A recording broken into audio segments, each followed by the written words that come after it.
자식을 키우면서 이런 마음 들어보신 적 있지 않으십니까? 밤늦게 들어오는 자식 때문에 잠 못 이루는 밤, 공부는 안 하고 게임만 하는 아이를 보며 속이 타는 마음, 말 한마디 건네려 해도 짜증부터 내는 자식을 보며 가슴이 아픈 순간들 말입니다. 오늘 아침에도 한 어머니께서 찾아오셨습니다. 26 된 아들이 취업도 안 하고 집에서 놀기만 한다며 눈물을 흘리시더군요. 어디서부터 잘못된 건지 내가 뭘 잘못했는지 모르겠다고 하시면서 말입니다. 이런 어머니의 마음 참 안타깝고 또 안타깝습니다. 하지만 법부님들, 이 세상에 자식 때문에 마음 아프지 않은 부모가 어디 있겠습니까? 부처님께서도 아드님 라훌라를 두고 많은 가르침을 주셨지만 그 과정에서 부모로서의 마음을 완전히 놓지는 못하셨습니다. 왜냐하면 그것이 바로 부모의 본성이기 때문입니다. 오늘은 자식 때문에 속상한 마음이 들 때 부처님께서 우리에게 주신 3가지 소중한 가르침을 나누어 보려 합니다. 이 가르침들은 단순히 마음을 달래는 위로가 아닙니다. 실제로 우리의 고통을 근본부터 해결해주는 진짜 약과 같은 것들입니다. 이 말씀들을 듣고 나시면 자식에 대한 걱정과 속상함이 조금씩 줄어들면서 진정한 평안을 찾으실 수 있을 것입니다. 첫 번째로 부처님께서는 우리에게 이런 말씀을 하셨습니다. 모든 존재는 각자의 업에 따라 살아간다는 가르침입니다. 법화경에서 부처님은 이렇게 말씀하셨습니다. 각자가 지은 업에 따라 과보를 받으니 이것이 바로 인과의 법칙이라고 하셨습니다. 이 말씀의 뜻은 무엇일까요?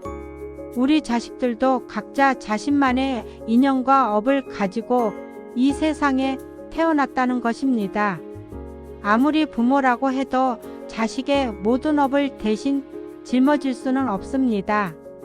자식이 게으르고 공부를 하지 않는다면 그건 역시 그 아이가 지어온 업의 결과입니다.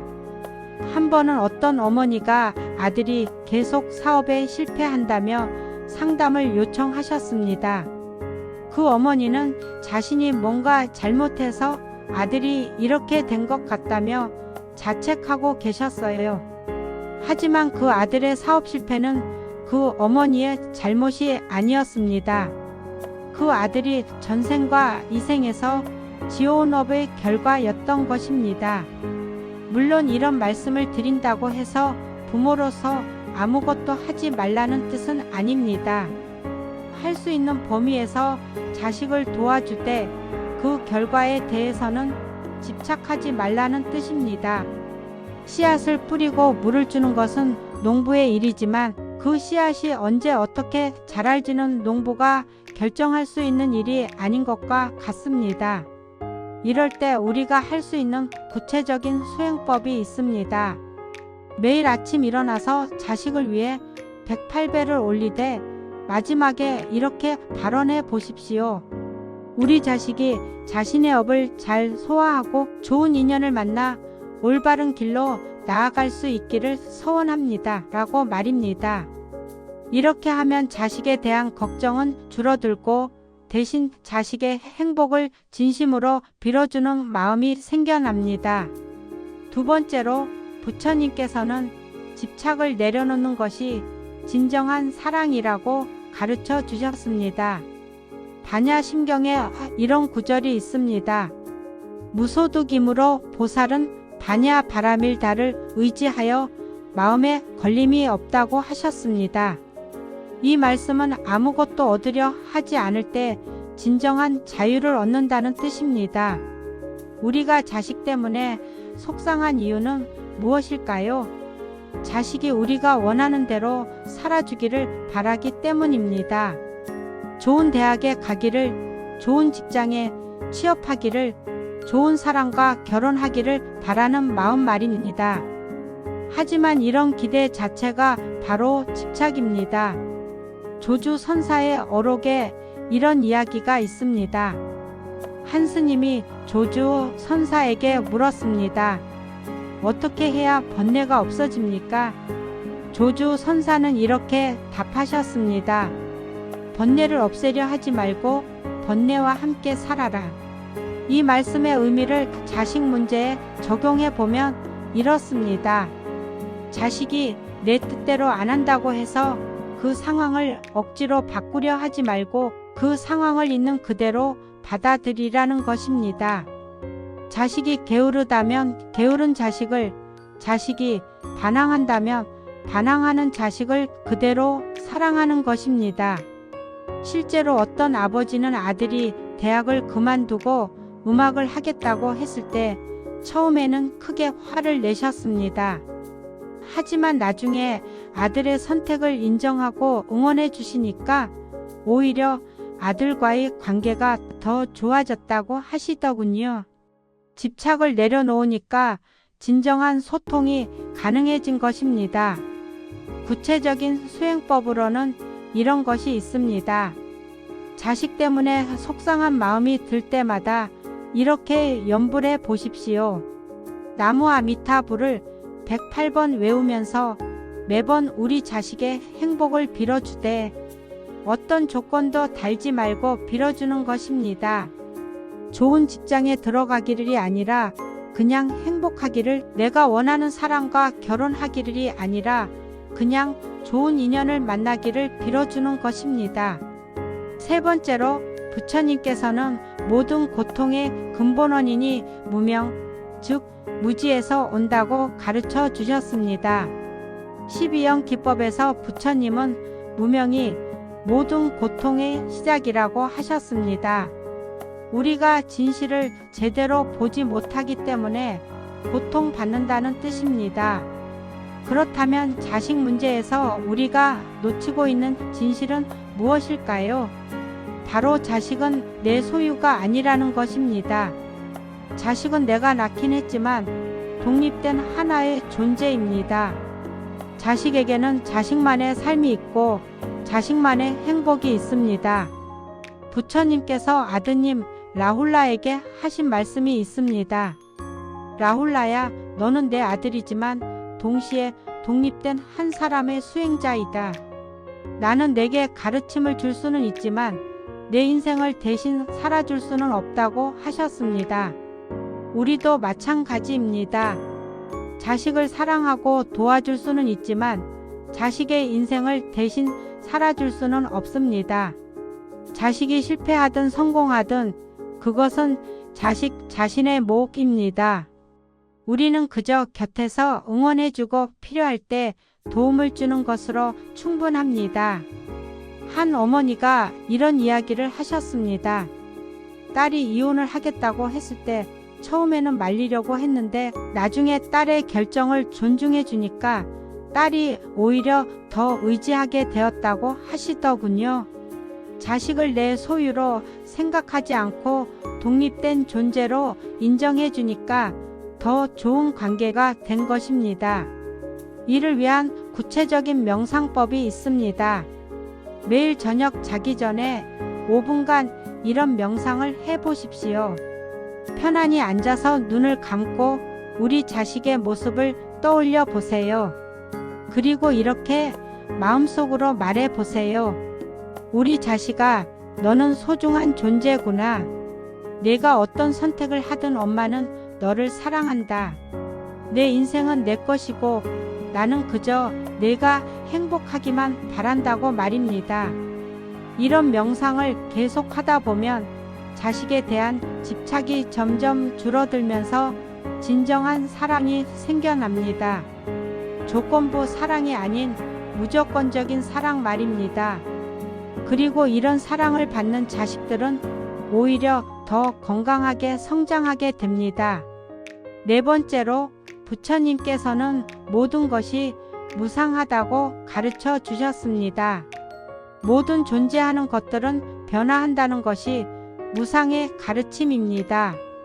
재행무상이라는 말씀처럼 이 세상에 변하지 않는 것은 아무것도 없습니다. 자식 때문에 속상할 때도 이 무상의 가르침을 적용해 볼 수 있습니다. 지금 우리 자식이 게으르고 말을 안 듣는다고 해도 그것이 영원히 계속되지는 않습니다. 사람은 변화하는 존재이기 때문입니다. 특히 젊은 시절의 방황은 대부분 일시적인 것입니다. 선덕 여왕 시대의 고승인 원효 대사도 젊은 시절에는 많은 방황을 했습니다. 하지만 나중에는 위대한 스님이 되었지 않습니까? 이처럼 사람은 언제든 변할 수 있는 존재입니다. 빈 좌선의 어록에 이런 말이 있습니다. 강물은 항상 흐르지만 그 물은 매 순간 다른 물이다. 마찬가지로 사람도 매 순간 변화하는 존재이기다라고 했습니다. 이 가르침을 우리 자식에게 적용해 보면 오늘의 자식과 내일의 자식은 다른 존재라는 것입니다. 오늘 말썽을 부린 자식이라고 해서 평생 말썽꾸러기로 살지는 않습니다. 오늘 공부를 안 하는 자식이라고 해서 평생 공부와 담을 쌓고 살지도 않습니다. 실제로 한 학부모가 이런 경험담을 들려주셨습니다. 아들이 중학생 때는 정말 말썽꾸러기였는데 고등학교에 올라가면서 갑자기 철이 들더라고 하시더군요. 그리고 지금은 의사가 되어서 환자들을 열심히 돌보고 있다고 하십니다. 무상의 가르침이 실제로 현실에서 일어난 일입니다. 이를 위한 구체적인 수행법으로는 이런 것이 있습니다. 자식 때문에 속상한 마음이 들 때마다 이렇게 생각해 보십시오. 이것도 지나갈 것이다. 모든 것은 변화한다. 지금 이 상황도 언젠가는 변할 것이다 라고 말입니다. 그리고 관세음보살 정근을 해보시기 바랍니다. 관세음보살님, 우리 자식이 좋은 방향으로 변화할 수 있도록 도와주십시오. 지금의 어려움도 모두 지나가게 해주십시오 라고 간절히 빌어보세요. 또한 매주 한 번씩은 자식의 어린 시절 사진을 보며 이런 생각을 해보십시오. 저 때는 저렇게 순수했는데 지금은 이렇게 변했구나. 하지만 사람은 계속 변하는 존재이니 앞으로도 계속 변할 것이다. 좋은 방향으로 변할 수도 있고 다른 방향으로 변할 수도 있지만 그 모든 변화를 받아들이겠다고 마음먹어 보세요. 법우님들, 오늘 말씀드린 4가지 부처님의 가르침을 정리해 보겠습니다. 첫 번째는 각자의 업에 따라 살아간다는 인과법의 가르침입니다. 자식도 자신만의 업을 가지고 있으니 그 업을 대신 짊어지려 하지 말고 옆에서 응원해 주라는 것입니다. 두 번째는 집착을 내려놓는 것이 진정한 사랑이라는 가르침입니다. 자식이 내 뜻대로 살기를 바라는 마음을 내려놓고 자식 자신의 행복을 빌어주라는 것입니다.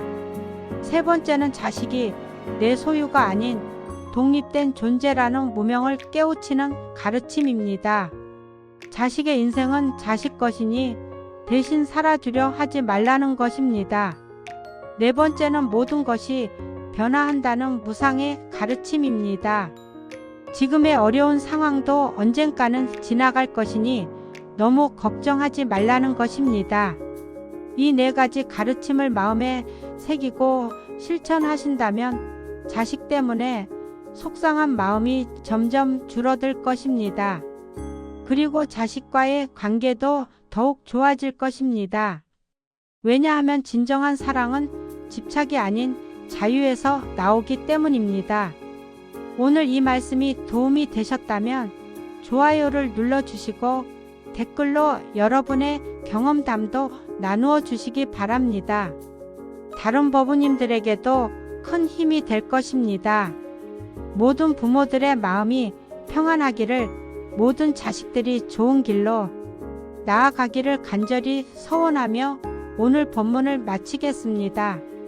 나무 아미타불 관세음보살